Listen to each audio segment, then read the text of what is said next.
So welcome, Daphne. Thank you for having the me. podcast. Man, we're just rolling already, so we'll just get straight to it, right? But for people who may not know who you are, who are you, Daphne? What do you do and what do you represent? I think that is a daily question that I ask myself. It's an important question to know. It's a non-linear thing, reinvention. And I think knowing yourself is the path to inventing in general, because what are you coming from? Where's your base? I think there's a lot of nurture versus nature, but to more pointedly answer your question, I am a singer-songwriter, producer, host, DJ, radio DJ, daughter, sister, A myriad of things. auntie. Amazing. I am human.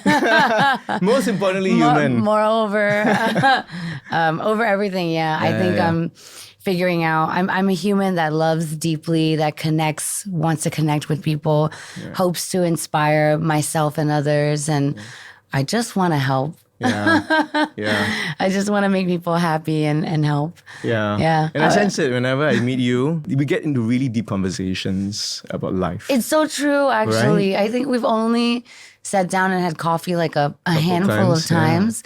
And every single time has been like, oh my goodness, it's been 3 hours. Where did the time go? But I love that, you've been through so much and you are so open with your stories. And I like to think that I'm open with mine as well, because I've learned so much and people have always been so generous with their knowledge. And I've learned so much from it. And I hope that I can also hopefully do a little bit of the same. Hey, we're all here to learn from each other. Yeah, exactly. And that's the beautiful journey that we're all on, right? Yeah. And to your intro, it's like, this is a fast-paced, changing world. But I honestly feel like fundamentally, the world hasn't changed. We're just paying a lot of attention to everything, which, is that a good or a bad thing, you think? Yeah. Well, it's interesting. What do you mean where the world hasn't changed, but is it our focus? Is it technology? Is it just the way the world is evolving with politics, all that? Let me counter question you. Ask you a counter question. Do you think language helps or hurts us? Good question. I think it's both, right? I feel that language is needed to share our stories, to convey our emotions, to convey the message. If we use it wisely, language could be a beautiful thing. Absolutely. Right? However, if the intent is to hurt, if the intent is to put someone down, it doesn't really help. And that's the way I look at it. I'm not sure if that answers your question. That's actually an interesting way of putting it, because I guess in my head, as a mass comm student, shout out to mass comm. But communication was such a big part of, as a singer-songwriter, how you can fit as much of a story into 3 minutes as you can, with as deep meaning, feelings and meanings in specific yet general ways, so everyone can kind of understand where you're coming from or feel something with the song. That idea of sender-receiver has always been very a big part of communication for me. And sometimes my blind spot is intention. I don't know if it's the way my brain works, but when I receive words and vocabulary, language, I take it for what it is. I'm hungry. I assume you're hungry. Tone is very important, though. Yes. Like, I'm hungry. Oh, okay, you angry, huh? You hangry. Or like, I'm so hungry.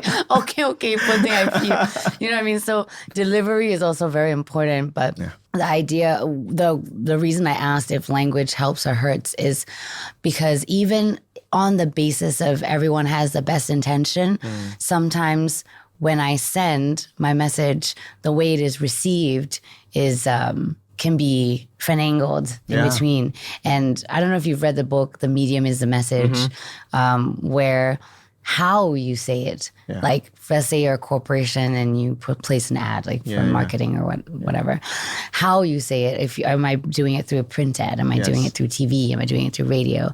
How you say it is also a huge part of what you're saying. Yeah. You know? And so I think language is a very complicated thing.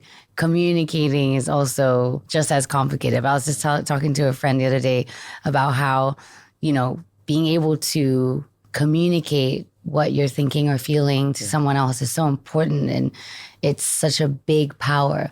But I feel like a step above that power is understanding where it's landing or how it lands, and that is empathy. Yeah. You know, how is this person receiving this, and how is the best way I can communicate this so that it has its best chance of landing the way I intend. Yeah. When it comes to reinvention, the same can be said, because you need to understand what you're saying or who you are, which I still haven't fully answered your question yet. I'm sorry. It's all good. But understanding that and knowing where your core and your base is only part of it, because then you have to figure out, who am I trying to reach? Yeah. Or who is looking for me?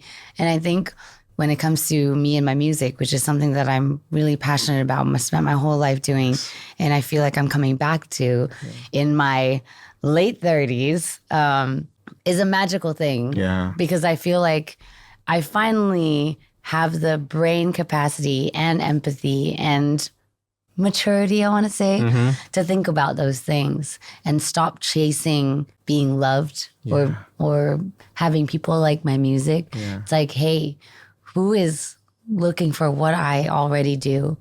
Because that makes the struggle less. I'm not a cat chasing a laser beam, you know, like, you know what I'm saying? Yes. Sometimes it feels like that when you're, especially in the creative industries, like, what will people buy right now? Because I need to survive.